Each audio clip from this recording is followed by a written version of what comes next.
Simple but vital things that you can do. And Fox 59's Scott Jones is stretching your dollar tonight. Scott? Good morning. Good morning, Mrs. Tavel. James Firth, Mr. Handyman. How are you? James. Sandy knew she had quite the honey-do list for the house, so she called James from Mr. Handyman. We often see times, though, where the homeowners attempted to fix a project or to do something off their honey-do list there at the house, where we come back in and redo it. One thing a homeowner can do, but may choose not to, cleaning out the gutters. But it's more important than you might think. Well, here we've got a pine tree right next to the home where the pine needles and pine cones are going to be falling into the gutters.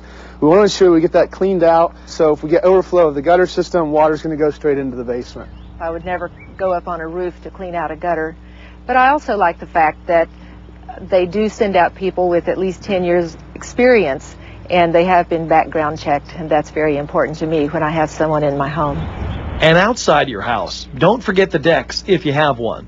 Simple maintenance can prevent rot and prevent you from paying for the far more expensive process of replacement. We definitely need to come in and clean the deck, use some chemicals to clean the mold and the fungus that's growing here, get some of the loose paint off that we're seeing over here.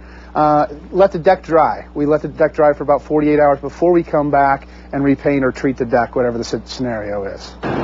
Aside from checking out the furnace and possibly replacing the different filters inside, another thing you should not forget is your water heater. On the water heater, we're actually going to inspect to make sure there's no leaks above it, and then primarily we're going to drain it, get that sediment out of the bottom so it runs a little more efficiently. With the hot weather coming, check for leaks around the windows and doors. It can save you a lot of money on your air conditioning bills. That's something we can take care of as well, adjusting the door and get it fully functional for you. If you do call a service like Mr. Handyman, make sure they do a walk around your house.